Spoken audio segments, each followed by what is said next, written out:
Good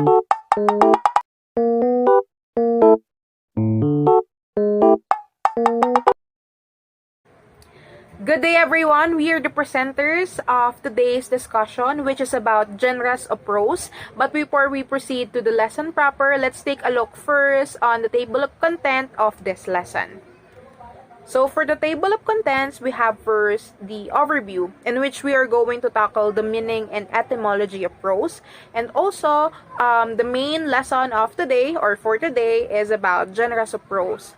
We have non-fictional prose, fictional prose, heroic prose, and prose poetry. And also, in the latter part of the discussion, we are going to tackle the teaching strategies to teach prose. So now let's proceed to the overview, in which it says here that prose is a form of written or possibly oral literature that usually exhibits a natural flow of speech and grammatical structure. Meaning to say, it is a type of literature in which it was written or it was composed in sentence or even paragraph form. And generally, it can be or it may be a product, or the composition may be a product of author's imagination, or even or it possibly can be based on real life experiences or events. Also, it is considered as any piece of writings that does not incorporate metrical structure, meaning to say, unlike with poetry, it doesn't follow or it doesn't obey with metrical patterns such that is focused merely on the measures or counts of rhymes, meters, or syllables. And also, for its etymology, no, it is the word prose is derived from an old French word which is prosa oratio, but this phrase is generally or originally a Latin expression, and it means straightforward or direct speech. So meaning to say, upon composing prose literature, we are using ordinary, everyday, or even standard language in the composition. So now let's proceed to tackle the examples of written works in prose. So first, we have the compositions of philosophy, meaning to say these are the books that provokes humans' existence and also human thoughts. And also we have here history or historical books such as Philippine history and government, and also economics, or the books or the composition that tackles the competencies or the knowledge in economy. And also, we have journalism, in which the literary piece that incorporated to it or under it are newspaper, folio, magazine, and also, last but not the least, is fiction. In fiction, these are the books that, like what I've said, that are based on the author's creative fascination or the author's imagination, such as novel, fables, parables, legends, and others. Additionally, no, upon tackling prose fiction, it is also incorporated, it is also a part of the overview. When I say prose fiction, it refers to the make-believe stories written using natural language. So, like what I've said, so in correspondent to what I have said earlier, when we say prose fiction, these are the prose or literary pieces in prose that is based merely on the author's creative fascination and imagination. And then, however, in 20th century literature, there was an idea that emerged that poetry and prose have two ends or as two ends on a spectrum rather than fairly distinct from each other. Meaning to say, conversely to what is the traditional or the traditional connotation that these two literary types contradicts each other, or they have contradiction towards each other. In this period, it says that there will be a fusion, or there is a fusion or combination between prose and poetry. How is that possible? We are going to tackle it as our discussion goes by in genres of literature. So stay tuned.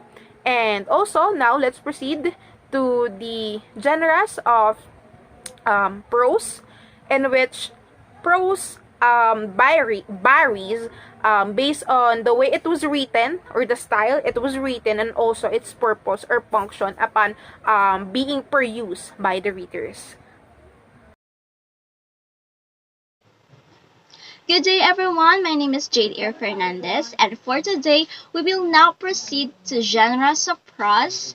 And the first category of genres of prose is non-fictional prose. Non-fictional prose, according to our PowerPoint presentation, prose that is a true story or a factual account of events or information is non-fiction. As you can see, anything that the author itself that he or she writes that they experience is a kind of non-fictional prose, and it always stated the facts, not the opinions, but the facts itself, and it is based from the real life situations. And for the examples of non-fictional prose, we can actually see it in our home. It can be a newspaper articles that every day we read, and textbooks, newspapers, and instructional manuals. Instructional manuals is when you try to fix a thing, or when you buy a new electric fan, they came with instructional manuals. And lastly, it can be actually instructional materials that the educators use, or you're currently creating right now, like lesson plans. And did you know that the most popular non-fictional prose is Anne Frank's Diary of a Young Girl? It is composed entirely of journal excerpts that recounts the young teen's experience of hiding with her family in Nazi-occupied Netherlands during World War II. So Anne Frank is a young girl from the Netherlands, and it shows her experience of hiding with her family during the World War II, because the Nazi is currently occupying the Netherlands, and it is a full of the her experience during the World War II. Fictional prose. Fictional prose refers to the structure, settings, and character created from imagination. It is narrative written without a metrical pattern that tells an imaginary or invented story. Prose is text written or spoken with the pattern of ordinary or everyday language without a metrical structure. The most common genres of prose fiction in modern literature are novels and short stories. The distinction between the two is fairly simple and straightforward. Short stories are short, novels are long. Any other difference that we might be able to find between these two genres of narrative is derived in one way or another from this simple fact. Both short stories and novel are narrative genre that emerged its current form during the European Renaissance. The two forms that had a strong influence on the emergence of these modern genres of prose fiction were the classical epic poems, most particularly Homer's Iliad and Odyssey, and the Hebrew Bible, which is filled with a wide variety of short stories. One of the examples of fictional prose is Alice's Adventure in Wonderland by Lewis Carroll, a novel about a girl named Alice who falls down a rabbit hole into a fantasy world populated by peculiar anthropomorphic creatures. Short story is one of the examples of fictional prose. A short story can be described as fictional work written by an author and is characterized as having a shorter length than a novel. As a work of fiction, it is composed of imagined events and characters, which can be the author's own inspiration or can be inspired by events or characters in real life. One of the famous short stories called The Snows of Kilimanjaro, short story by Ernest Hemingway, first published in Esquire magazine in 1936 and later collected in the fifth column and the first 49 stories. The stream of consciousness narrative relates the feelings of Harry, a novelist dying of gangrene poisoning while on an African safari. So, good day to you everyone. My name is Arturo P. Espique from the section of SE3AE and taking the Bachelor of Secondary Education major in English. So, I will be the one to discuss to you about the heroic prose. So, without further ado, let's get started. So, heroic prose. Heroic prose are, or these are stories designed to be recited, whether they are spoken, orally, or in writing, and they use many of the formulaic terms of oral tradition. And in theme, viewpoint, and dramatic style, narrative prose tales are the opposite of epic poetry. So, heroic prose is usually a legend or fable. So, one of the examples of a heroic prose is the 12th century Irish tales revolving around the mythical warrior named Finn MacCool. So, Finn MacCool or Fionn MacCumhill, so correct me if I'm wrong, was a warrior or in our days or military chieftain in medieval Ireland around the 3rd century AD. So, the Feian cycle chronicles his tribal as the leader of a warrior tribe known as the Fianna. His mythology goes beyond the historical texts and into the giants causeway mythos. Okay, so adventures, journeys, conflicts, and gods abound in Irish mythology. So, which historians divide into the four primary cycles. The Finn cycles are, also known as the Feian cycle, is one of those four.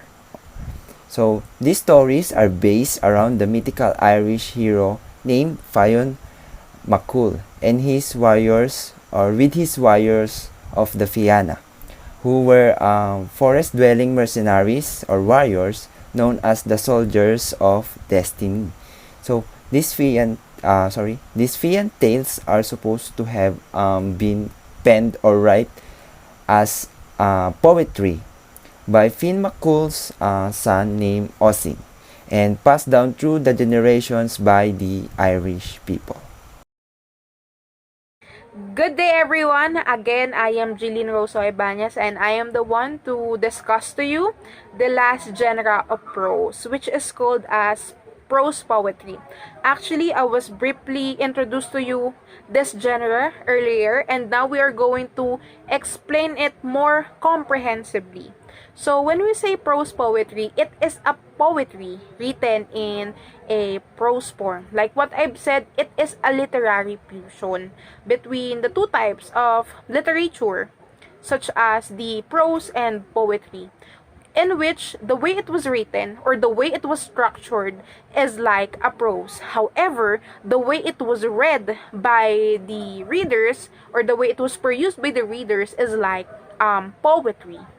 So that it incorporates poetic language such as imagery and figures of speech in a literary piece and was written in a paragraph form. So since it still has an incorporation of poems, the language that was utilized in this composition are figurative language such as imagery.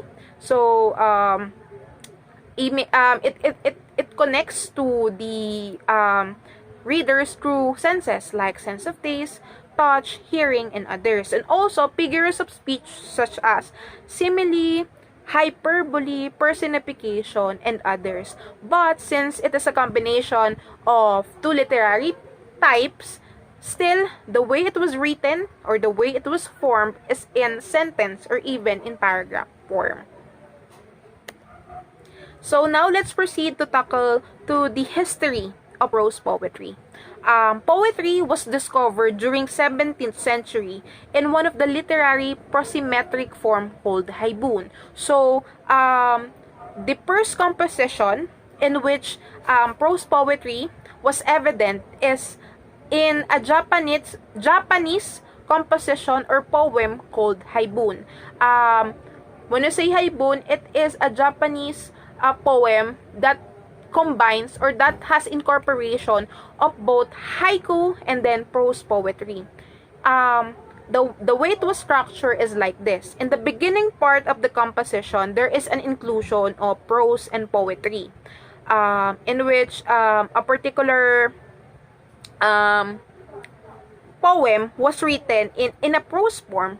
However, on the latter part of the composition, there is a incorporation of haiku. It is a Japanese, like what we all know, it is a Japanese poem that consists of 17 syllables. 5 on the first line, and then 7 on the second, and then third, and then another 5 syllables on the third verse or line of the poem. And also, it was emerged in 19th century as refinement for using traditional poetic structures. So meaning to say, like what I've said, we all knew that traditionally or originally, poetry was follow a metrical pattern or structure. Also, it follows measurements and syllables, rhymes, and meters. But in this particular period, the poets or the authors tend to use prose poetry to contradict or to eradicate, not just to eradicate, but to lessen the use of traditional approach upon writing poems. And some of the poets who composed prose poetry all throughout the 19th century are Aloysius Bertrand and Charles Baudelaire. So Aloysius Bertrand is actually a prose poet in French literature. One of his famous prose poem is called Gaspard de la Nuit, in which it means that Gaspard of the night. However, Charles Baudelaire is one of the most known prose poets in the history of prose poetry, since he is the first one to influence other authors or other poets to use prose poetry upon composing or establishing a particular poem or literary piece. Since they propound a movement to refrain or to do not use traditional approach upon composing literary pieces. And then in 20th century, some of the poets who write in prose are Bob Dylan. Bob Dylan is one of the famous or popular prose poet in his country, and one of his greatest or recognized prose poetry work is entitled Tarantula. It was published and written in 1996, in which it features the turmoil of his country during the time the composition was written. And then Charles Simic, on the other hand, is one of the award-winning prose poet in this time, in this contemporary time, as he won a Pulitzer Prize upon composing the compilation of prose poem called The World Doesn't End, in which this anthology covers how people see the other side of the world, and then the way the composition was written is through the use of humorous style.